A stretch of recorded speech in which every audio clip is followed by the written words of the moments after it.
कभी कभी 2 वक्त की रोटी पाने के लिए जान पर भी खेलना पड़ता है। 2 मंजिला इतनी ऊंची इमारत से कूदना पड़ता है तो कभी दौड़ते सांड के आगे खड़ा होना पड़ता है। आग, पानी और तूफान की जानलेवा आपत्ति के आगे छोटी सी जान को बचाकर न जाने क्या क्या करना पड़ता है। पर क्यों? किस लिए? क्या सिर्फ एक वक्त की रोटी के लिए? जी हाँ, जीने की उम्मीद इंसान से हर एक काम करवाती है। आपके मन में सवाल आया होगा कि कौन इतनी मुश्किल भरी जिंदगी जीता होगा। हमसे पूछोगे तो हमारे पास सिर्फ एक जवाब है, रेशमा पठान। ये कहानी सिर्फ रेशमा पठान की नहीं है, बल्कि उनके चेहरे के पीछे वो तमाम लोग हैं जिन्होंने बतौर बॉडी डबल फिल्म इंडस्ट्री के ऐसे पिलर को खड़ा किया है जिस पर फिल्मी उद्योग का एक छत आबाद है। नमस्कार, आदाब, सत श्री अकाल, हेलो दोस्तों, आप सुन रहे हो मेरी यानी अनामिका की आवाज़ biography and real life story पर। मुंबई के हुतात्मा चौक में अंग्रेज़ों के ज़माने का एक फाउंटेन है। वहाँ 14 साल की रेशमा पठान हैरत अंगेज खेल दिखाकर 2-3 रुपए कमाती थी। रेशमा के परिवार में माँ बाप के अलावा 5 भाई बहन भी थे। बीमार और गरीब पिता की हालत रेशमा को देखी नहीं जाती थी, परंतु कर्तव्य वाले खेल दिखाकर कुछ पैसे कमाने के अलावा वो कुछ और कर भी नहीं सकती थी। परंतु एक दिन उनकी किस्मत पलट गई।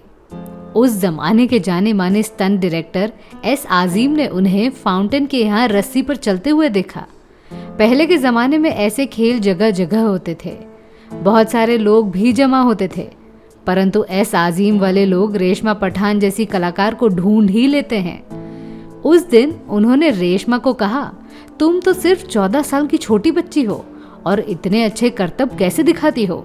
रेशमा ने उन्हें पूरी कहानी बताई। ये सुनकर उन्होंने रेशमा के हाथ पर 2 रुपए थाम कर उसे अपने पिताजी से मिलवाने को कहा। रेशमा ने 2 रुपए लिए और उनकी मुलकर घरवालों से करवाई। एस आजिम ने रेशमा के पिता से अनुरोध करते हुए कहा कि उनकी बेटी की जगह फिल्म इंडस्ट्री में है, परंतु पिता ने उन्हें तुरंत ही मना किया और अपने घर से निकाल दिया। पिता को पता नहीं था कि वे उनकी बेटी की जिंदगी खराब कर रहे हैं, परंतु माँ समझदार थी। उन्होंने रेशमा से कहा कि अगर फिल्मों में काम करके उनकी जिंदगी सुधर सकती है तो एक बार कोशिश जरूर करनी चाहिए। उसके अगले दिन एस आजिम रेशमा को लेकर शूटिंग सेट पर गए। वो साल था 1968 का। वहाँ एक खिलाड़ी 52 पत्ते फिल्म की शूटिंग चल रही थी। एक लड़का एक्ट्रेस लक्ष्मी छाया के डुप्लीकेट का रोल प्ले कर रहा था।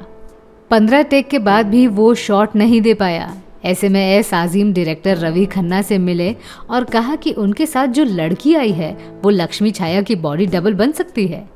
उसे देखकर रवि खन्ना को यकीन हुआ नहीं कि वो कर भी पाएगी या नहीं। ऐसे में वो लड़का भी बोलने लगा कि ये लड़की इतना मुश्किल काम कर नहीं सकती, परंतु रवि खन्ना ने रेशमा को सीन समझाया। सीन इस प्रकार से था, लक्ष्मी छाया एक जगह पर नाच रही है और स्टेज के नीचे उसे गिरना है। जब रेशमा पठान ने ये शॉट सिर्फ सिंगल टेक में दिया तो पूरा सेट तालियों की आवाज से गूंज पड़ा और इंडस्ट्री को मिली एक महिला स्टंट आर्टिस्ट। इस ऐतिहासिक पल के बाद लोग बोलने लगे कि रेशमा पठान फिल्म जगत की पहली महिला स्टंट आर्टिस्ट है। परंतु हमारे हिसाब से एक आर्टिस्ट ऐसी भी थी जिन्होंने हंटर गर्ल इस उपनाम के साथ इंडस्ट्री पर राज किया था। वो कलाकार कौन थी, इस पर हमने एक हिंट तो दे दिया है, बाकी आप कमेंट बॉक्स में नाम लिखकर बताओ। खैर, कहानी को आगे बढ़ाते हैं। उस कारनामे के बाद डायरेक्टर ने उन्हें 100 रुपए दिए। घर जाकर रेशमा ने वो पैसे पिता को दिए। पिता को शक हुआ कि उनकी बेटी ने कुछ गलत काम किया है, परंतु माँ और रेशमा ने उन्हें समझाया और आधिकारिक रूप से रेशमा को घर से अनुमति भी मिल गई। रेशमा पठान का जन्म 1954 को मुंबई में हुआ था। अपने एरिया में टॉम बॉय होने के कारण वो फेमस थी। भाषा भी टपोरी लोगों जैसी थी। मुंहफट तेवर के कारण कोई भी उनसे पंगा नहीं लेता था। आप सोच ही सकते हो कि वो फिल्म जगत से कोसों दूर थी।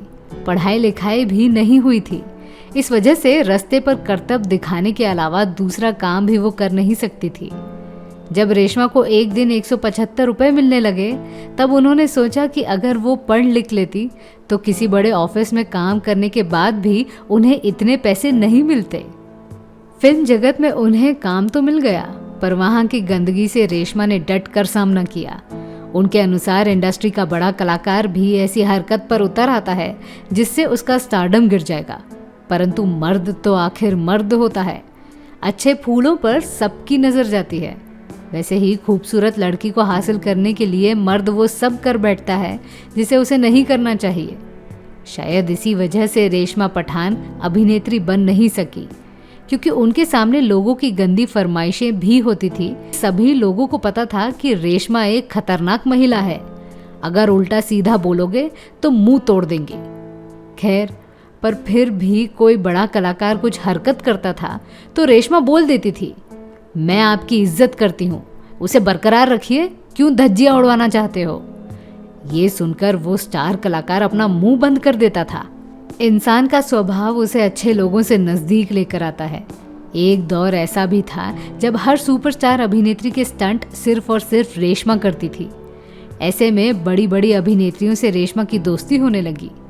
हेमा मालिनी और रेखा उनसे बहुत ही अच्छी तरह से पेश आती थी, तो वहीं अमिताभ बच्चन भी रेशमा की बड़ी इज्जत करते थे।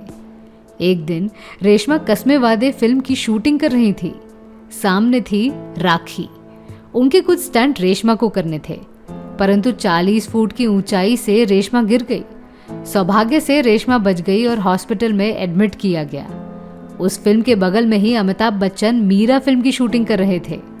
उन्होंने शूटिंग रोक दी और रेशमा से मिलने आ गए, परंतु बड़ी अफसोस वाली बात ये थी कि जिसके कारण रेशमा पर यह मुसीबत आई, उस अभिनेत्री राखी ने उनकी कोई खबर भी नहीं पूछी।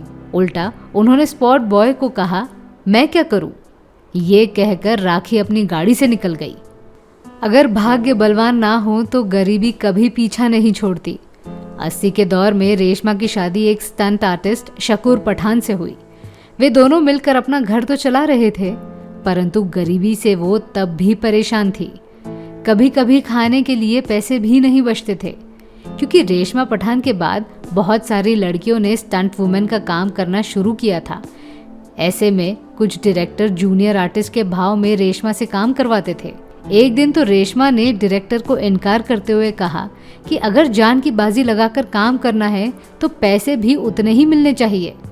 अपनी प्रेगनेंसी के दौरान भी रेशमा ने कई फिल्मों के लिए जोखिम भरे स्टंट किए। फिल्म अकेला में जब मीनाक्षी शेषाद्री सीढ़ियों से गिरती है, वो स्टंट भी रेशमा पठान द्वारा ही फिल्माया गया था। अमृता सिंह की फिल्म CID में भी रेशमा ने अपनी जान पर खेलकर 2nd फ्लोर से छलांग लगाई थी। ये सुनकर शायद आपको हैरानी हो कि इन स्टंट्स को करने के दौरान रेशमा प्रेग्नेंट थी। फिल्म ज्योति में उन्होंने हेमा की बॉडी डबल बनकर सांड से लड़ाई का सीन किया। फिल्म में एक सीन है जहां एक छोटी बच्ची खड़ी है और उस बच्ची को मारने सांड आ जाता है। उन्होंने फिल्मों में आग के बीच खड़े रहने जैसे कई खतरनाक स्टंट किए हैं।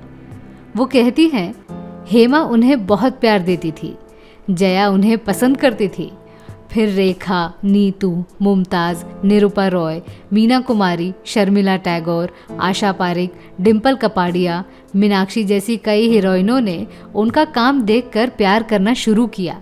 वे सभी अभिनेत्रियां इज्जत के साथ पेश आती थी। इतना सब होने के बाद भी रेशमा पठान को वो प्रसिद्धि नहीं मिली।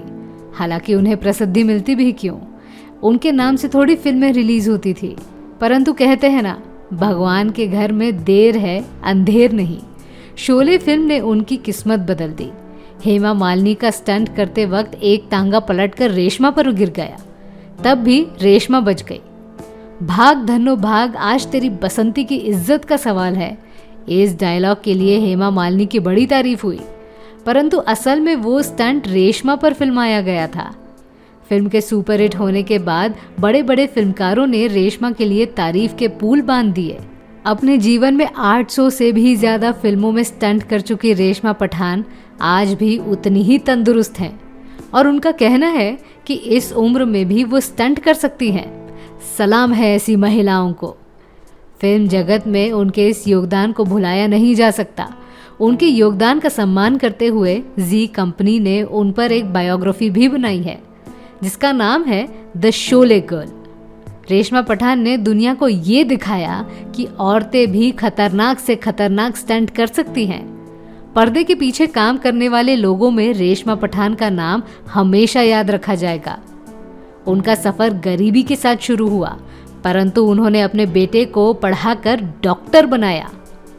तो मैं थी आपकी अनामिका। मेरी सुनाई हुई कहानी आपको कैसी लगी ये हमें कमेंट सेक्शन में ज़रूर बताइएगा, और हमारे channel biography and real life stories को सब्सक्राइब करना न भूलें। नमस्कार।